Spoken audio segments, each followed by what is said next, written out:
Hola a todos, bienvenidos a esta conferencia del régimen de tributación simple.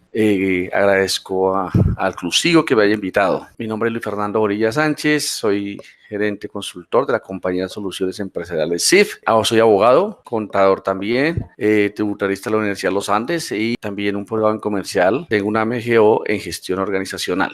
En esta oportunidad vamos a charlar un poco sobre el impuesto unificado bajo el régimen simple de tributación en Colombia, es decir, regulado en la ley 1943 del 28 de diciembre del año anterior.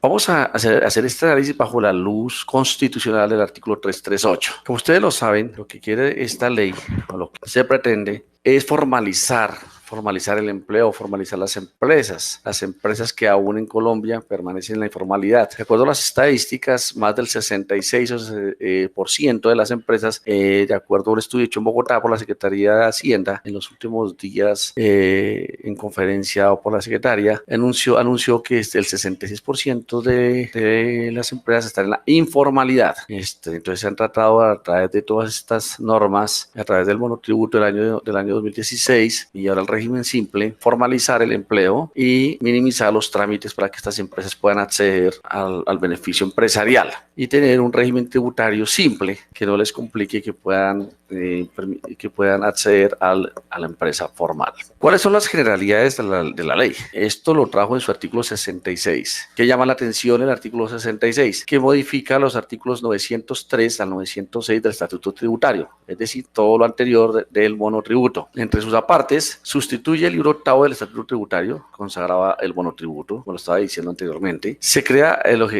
su objetivo es reducir cargas formales y sustanciales. Como ya lo dije anteriormente, es impulsar la formalidad y simplificar y facilitar el cumplimiento de la obligación tributaria. Todos sabemos que en Colombia la empresa informal ha crecido en los últimos tiempos, más a través de nuestra economía actual, de nuestra economía subterránea y lo que ha pasado con nuestros amigos que vienen vecinos del exterior. Esta declaración es anual y trae unos pagos anticipados bimestrales, como también ya lo traía la declaración del IVA. Sustituye el impuesto del ICA, el de renta, el de consumo, el de vicios y tableros y también la sobretasa bomberil, entre otros. También la sobretasa y el IVA, pero solamente para las tiendas pequeñas, para minimercados y peluquerías, es decir, aquellos consagrados en la actividad 1, que más adelante les explicaré cuando hablemos de las tarifas. El modelo opcional es un modelo opcional y voluntario, aunque la DIAN puede hacerlo voluntariamente obligatorio. Eso lo dice la ley, es decir, puede hacer de oficio a contribuyentes que no hayan declarado cualquiera de estos impuestos de que trata la presente ley. ¿Qué se debe hacer? ¿Cómo opera este tributo?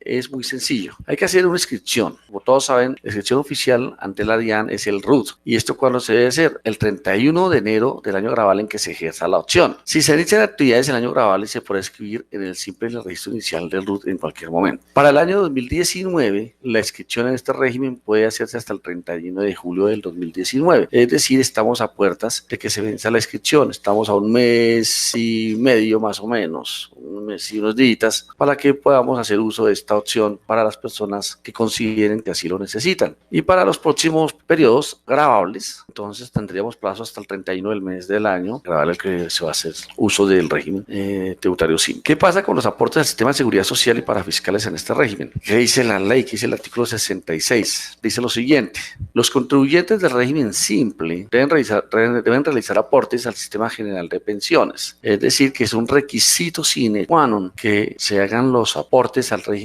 sistema pensional, pero no solamente declarados, sino también debe darlos pagados, ser efectivamente pagados, y si no, no puede hacer uso del régimen simple. Están exonerados de estos aportes para fiscales según el artículo 114.1 del Estatuto Tributario, SENA y CF, régimen contributivo en salud, para empleados que ganen menos de 10 salarios mínimos legales vigentes. Esta norma ya la traíamos, pero también se hace beneficio a los del régimen, o sea, se hace extensiva a los del régimen tributario simple. Este sistema integra los aportes del empleador a pensiones mediante el mecanismo de un descuento tributario que inclusive puede ser aplicable el recibo del anticipo bimestral y se puede arrastrar al descuento tributario en cada anticipo, siempre que el pago de esta prestación social haya sido pagada. Es decir, que está tratando aquí este punto, que los pagos que se hagan al régimen pensional se pueden tratar como un descuento, lo resta del anticipo, por eso se llama descuento tributario. El descuento tributario afecta directamente el tributo, lo descuenta del anticipo y paga la diferencia. ¿En dónde? En cada anticipo, como lo dice la norma bimestral. El descuento tributario del pago en pensiones, en todo caso, no puede exceder el impuesto a cargo declarado anualmente por el contribuyente. Es decir, no me puede dar un saldo a favor por haber pagado estos aportes pensionales. La norma no lo permite. ¿Qué dice la ley con respecto a la retención en la fuente? Para aquellas personas que se acojan al régimen simple, al régimen tributario simple. Los contribuyentes del régimen simple no están sujetos a retención en la fuente, pero tampoco deben practicar, con excepción de cuáles, de los pagos laborales. Se tiene nómina y hay personas, hay empleados que por sus montos de ingresos están sujetos a la retención en la fuente, pues obviamente que las empresas tienen que aplicar la retención en la fuente normalmente, como se le aplicaría en cualquier caso a estas personas que tienen contrato laboral con este tipo de empresas. Es de aclarar que esta ley en ninguna parte habla de que es una empresa. Por lo tanto, nosotros en la sana crítica y en la sana lógica, en la sana interpretación de las normas o de las leyes, tenemos que acudir a las normas supletorias que existen para poder entender lo que es una empresa. Obviamente que una empresa, ustedes lo saben, lo recordamos, es distinto a una sociedad. Muchas personas asocian lo que es una sociedad a lo que es una empresa. Podemos acudir a las normas supletorias del régimen del Código de Comercio o también en las normas del NIF. También hay algunos artículos que hablan sobre lo que es una empresa. Por lo tanto, les sugiero que lo miren, por favor. Si un contribuyente simple efectúa una compra a un contribuyente del régimen ordinario, agente retenedor del impuesto sobre la renta, este deberá actuar como agente autorretenedor del impuesto. Es decir, que si una persona, un régimen ordinario, tiene negocios con una persona del régimen simple, pues este aplica la autorretención al régimen simple y así lo declarará en sus declaraciones tributarias de la retención en la fuente. Aquí hay unos beneficios, la norma trae unos beneficios en el caso cuando las personas se bancarizan. ¿Personas cuáles? Del régimen simple. Se llama descuento tributario por ingresos recibidos a través de la banca. Hace tiempos las leyes tributarias para evitar las evasiones lo que han querido es que todo sea a través de la banca. O sea, volver a la luz aquellos ingresos que hoy en día no están bancarizados, son puro efectivo, o se mueven otras transacciones, las permutas, por ejemplo, las daciones en pago, y no están a la luz de la banca, ni tampoco del Estado para poder calcular los tributos. Entonces, esto es un beneficio para las personas que se bancarizan. ¿Qué dice la norma? Dice que los ingresos por venta de bienes o prestación de servicios, aquellos que percibidos por mecanismos a través de pagos electrónicos, pues le generan un descuento tributario del 0.5% de los ingresos así percibidos. Es decir, esto es un beneficio. Si yo vendo 100 pesos, pues le calculo el 0.5% de esos 100 pesos, fuera de que vendo 100 pesos y me los pagan por un cajero electrónico, por ejemplo, o a través de tarjeta de crédito, el Estado me va a reconocer el 0.5% de esos 100 pesos como un descuento tributario de mi anticipo bimestral del régimen tributario simple. Este descuento no puede exceder el impuesto a cargo del contribuyente del régimen simple, ni podrá cubrir lo que corresponda al ICA consolidado. Como lo dije anteriormente en la introducción a la charla, estamos analizando esto a la luz del artículo 338 de la Constitución Nacional, es decir, todos los elementos del tributo que vamos a analizar: hecho generador, la base gravable, los sujetos activos, pueden haber varios sujetos activos o uno solo, porque el sujeto activo lo encabeza el Estado, pero se le puede encargar a diferentes organismos para que administren o controlen y recauden el impuesto. Lo vamos a determinar. Entonces ahí revisaremos entonces hecho generador, base gravable, sujetos activos, sujetos pasivos y por supuesto la tarifa. Recuerden ustedes que al no existir o al faltar uno de estos elementos, el tributo se declararía inconstitucional. La Corte lo haría así, mediante una demanda de cualquiera de las personas o ciudadanos de este país. De acuerdo al artículo 904 del Estatuto Tributario, el hecho generador está constituido por la totalidad de los ingresos que produzcan un incremento en el patrimonio. Es decir, que las declaraciones tributarias, las declaraciones de renta, todas se genera renta cuando hay un incremento en cabeza de una persona natural o jurídica, hay un incremento de patrimonial. Ahí hay un hecho generador del tributo. Toca identificarlo y entonces estaríamos incurriendo en el tributo. La base gravable. Dice la norma que la constituye la totalidad de los ingresos brutos, ordinarios y extraordinarios percibidos en el año. Observen acá que en ningún momento, a diferencia de las rentas ordinarias, o de un régimen ordinario, perdón, que hay una depuración de los ingresos para llegar a la renta, para llegar a la utilidad o a la renta bruta. Aquí no hay una depuración establecida por la ley, sino que aquí tomaremos los ingresos brutos de la operación de la organización, de la operación de la empresa, los ingresos normales, y a eso súmale todos aquellos ingresos extraordinarios que tenga la empresa, ya sea natural, de una persona natural o de una persona jurídica. Aquí varias personas me han comentado, me han preguntado qué pasa con los dividendos, qué pasa con los dividendos que reciben las personas naturales o jurídicas, hacen parte de los ingresos ordinarios o extraordinarios, hacen parte de la base gravable. ¿Qué pasa con esto, con ese tipo de ingresos en este tributo? Pues hasta ahora la norma no los ha excluido, por lo tanto estarían dentro de los ingresos extraordinarios, tal como está a la luz de esta norma, harían parte de la base gravable sin ningún tipo de descuento. Es decir, hay que sumarlos para poder tener la base gravable y así aplicar la tarifa. Es importante mencionar que los ingresos considerados de ganancia ocasional, los estipulados en la ley como ganancia ocasional, y los ingresos que no constituyen renta y ganancia ocasional no integran esta base para el régimen simple. ¿Qué quiere decir? Entonces se calcularían por aparte, con el régimen ordinario y con la tarifa establecida hasta hoy en el estatuto tributario. Pero ese punto esté claro. Es decir, si una persona natural o jurídica, se acoge al régimen tributario simple, tiene por sus ingresos corrientes una serie de factores normales, y también tiene ingresos extraordinarios, pero vende un bien inmueble, por ejemplo, un bien inmueble cuyo valor fiscal es inferior al de la venta, ¿okay? Ahí se origina una ganancia ocasional que estaría sujeta a la tarifa actual y no estaría incluido dentro de la base gravable del régimen simple. ¿Cuáles son los elementos de este tributo en cuanto a los sujetos activos? La nación, representada por la DIAN. Tenemos la DIAN administra, controla, también dentro de la nueva norma debe informar a las entidades territoriales sobre las personas que se acogieron al simple. El Ministerio de Hacienda tiene que recaudar estos recursos que correspondan a las entidades territoriales. ¿Cuáles son los sujetos pasivos y cuáles son sus condiciones? Las personas naturales o jurídicas que cumplan las siguientes condiciones, como decía anteriormente, que desarrolle una empresa, un conjunto de recursos organizados y controlados que tengan un fin de utilidad.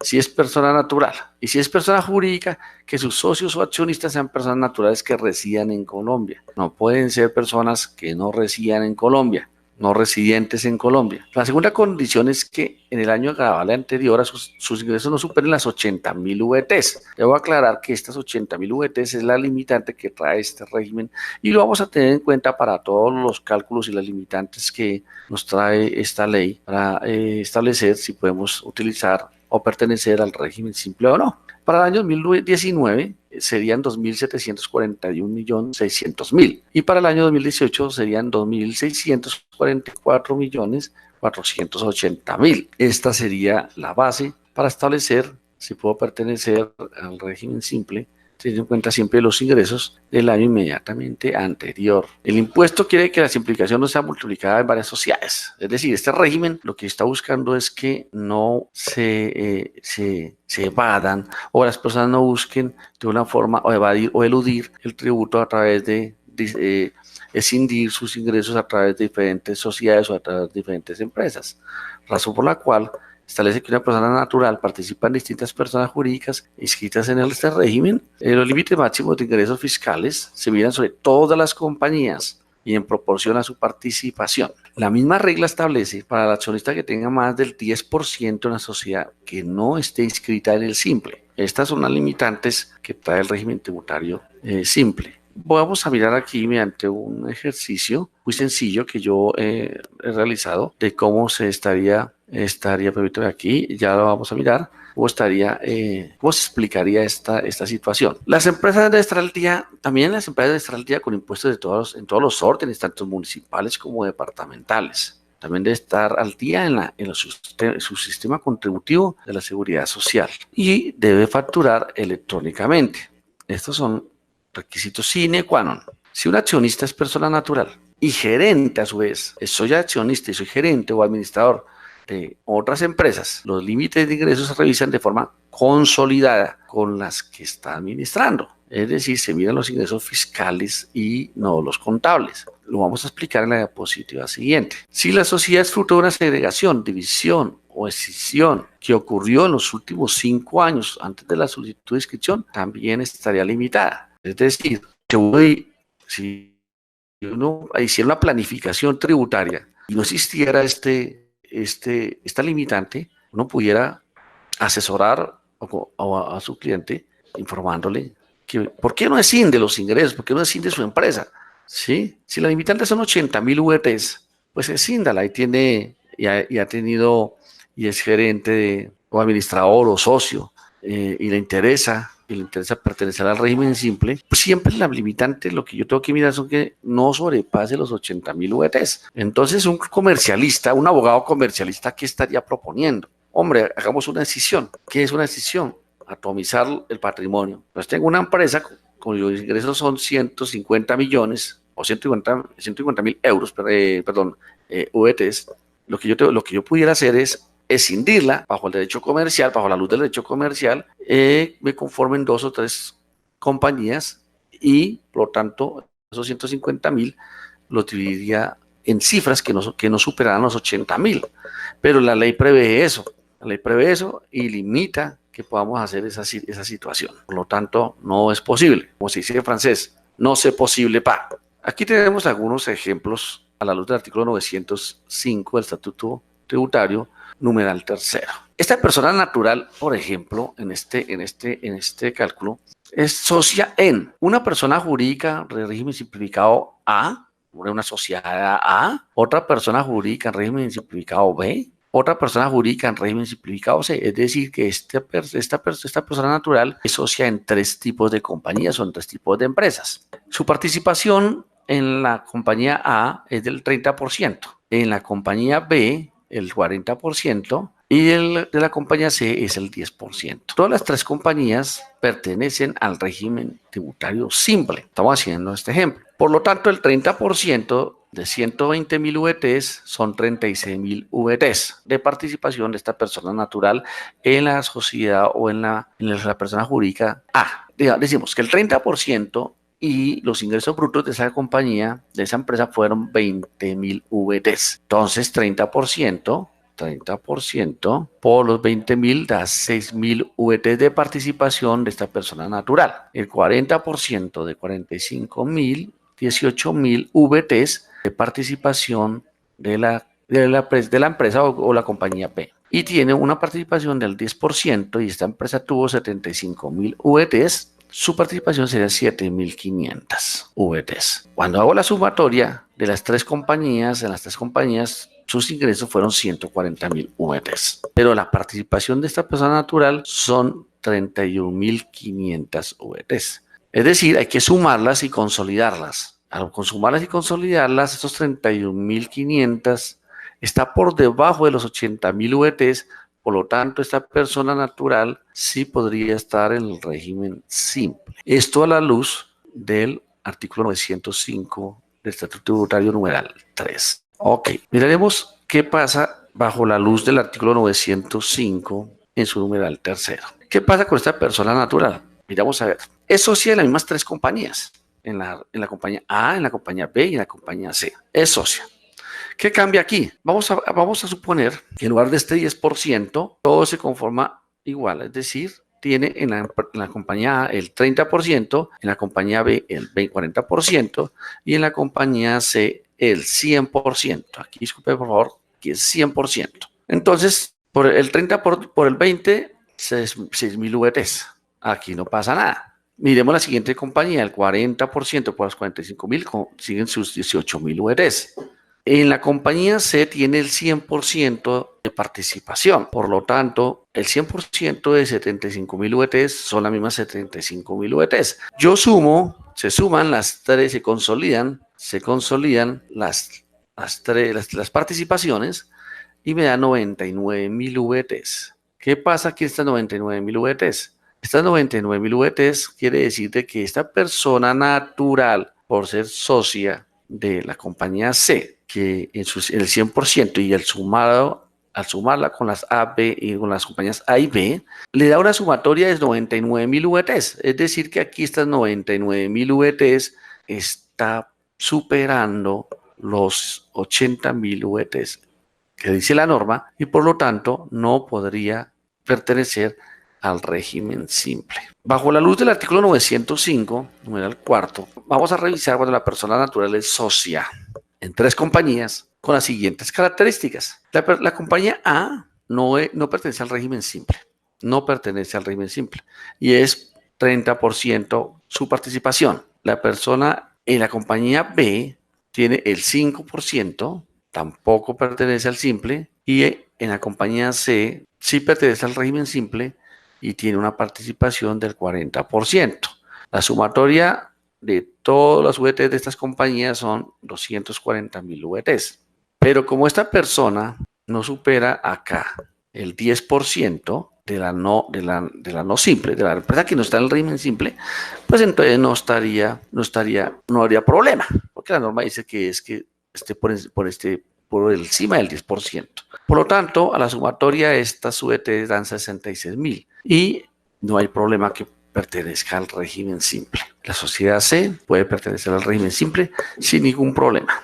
¿Qué pasa en este ejemplo a la luz del numeral quinto del artículo 905 del Estatuto Tributario?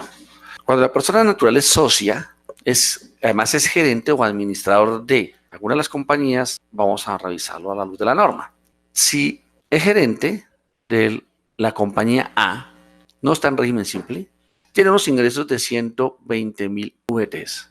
También es gerente o es socio de la compañía B, que no está en el régimen simple y tuvo unos ingresos inmediatamente anteriores de 45.000 VTs. En la compañía C, la compañía tuvo unos ingresos en VT de 75.000, se suma, se consolida las tres compañías, da 240.000 VTs. Aquí se debe tener en cuenta la sumatoria total. Obviamente que tenemos que mirar los ingresos de cada una. La sociedad C, por ejemplo, está en régimen simple actualmente, no podría optar por este régimen, a pesar de que está en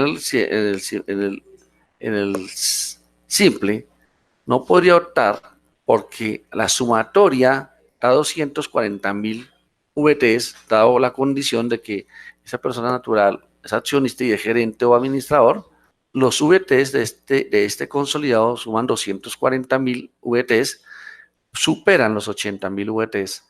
Por lo tanto, esta sociedad, el régimen simple, no podría estar en ese régimen y tendría que dar o solicitar su traslado al régimen ordinario. Espero que con esa explicación anterior esté claro los puntos de las personas naturales y las personas jurídicas para pertenecer al régimen simple. ¿Qué más nos trae la norma? Hay personas que definitivamente no pueden pertenecer o no pueden optar por el régimen simple. ¿Quiénes?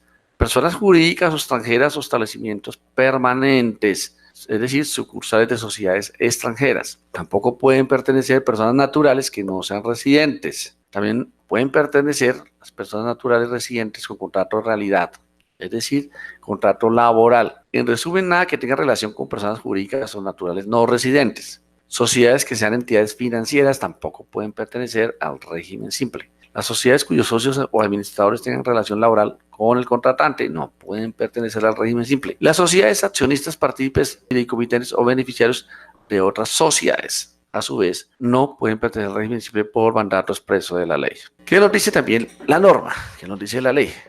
Hay unas actividades que no se pueden acoger al régimen simple. ¿Cuáles actividades no se pueden acoger al régimen simple? Actividades de microcrédito y factoring no se pueden acoger al régimen simple.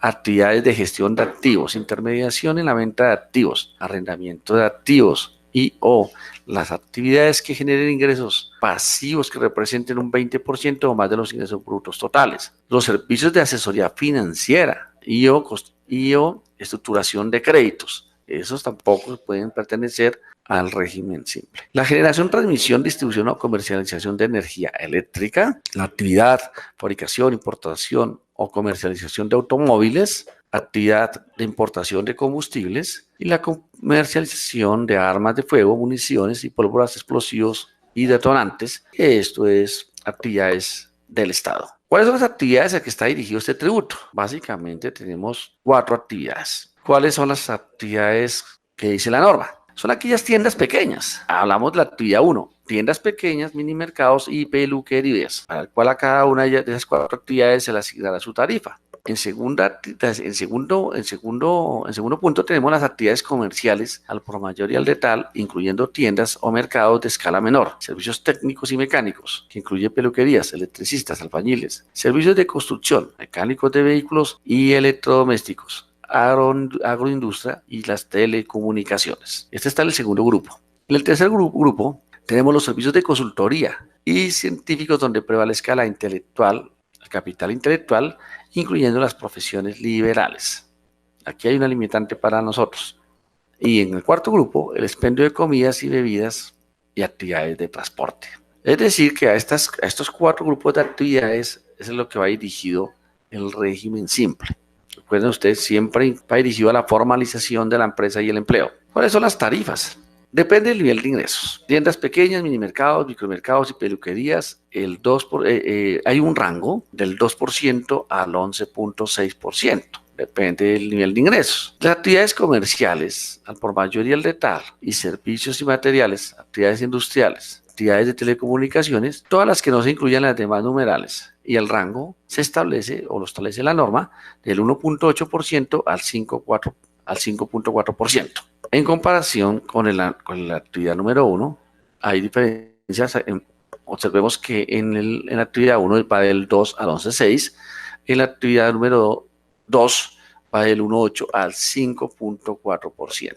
¿Qué pasa con los servicios profesionales? Donde predomina el factor intelectual, el capital intelectual. La tarifa se establece desde el 4.9 al 8.5. Actividades de expendio de comidas, bebidas y actividades de transporte, el rango va desde el 3.4% hasta el 7%. Para efectos del ICA, los consejos municipales y distritales deben fijar las tarifas únicas del ICA respetando su autonomía. Es un parágrafo transitorio y esto lo deben hacer antes del 31 de diciembre del año 2019. Unas pequeñas conclusiones. El régimen simple se presenta como una buena alternativa, dependiendo eso sí de la ecuación financiera de cada empresa. Hay que establecer mecanismos financieros y de cálculos matemáticos para revisar si se puede pertenecer o solicitar el régimen simple para este tipo de compañías. Se presentan deficiencias importantes, sobre todo de carácter logístico u operativo, que puede conllevar a un cumplimiento poco exitoso de este régimen, dado que se agrupan una serie de tributos, tanto departamentales, municipales y nacionales. Entonces, desde el punto de vista operativo, esto va a ser un problema. Hay pierde autonomía, por decirlo así, las entidades territoriales y pierde un poquito de control y la fiscalización sobre el ICA, porque pasa a ser controlado por la DIAN, que es más de impuestos nacionales. No sabemos si pronto habrá un problema entre autoridades, tanto territoriales como departamentales y nacionales. Hay que esperar a ver qué pasa con este tema. No siendo más, muchas gracias por escuchar esta charla. Espero que les haya sido de utilidad. Muchas gracias por la invitación y espero poderles servir y poder estar presentando unos temas en próximas oportunidades. Muchas gracias a todos.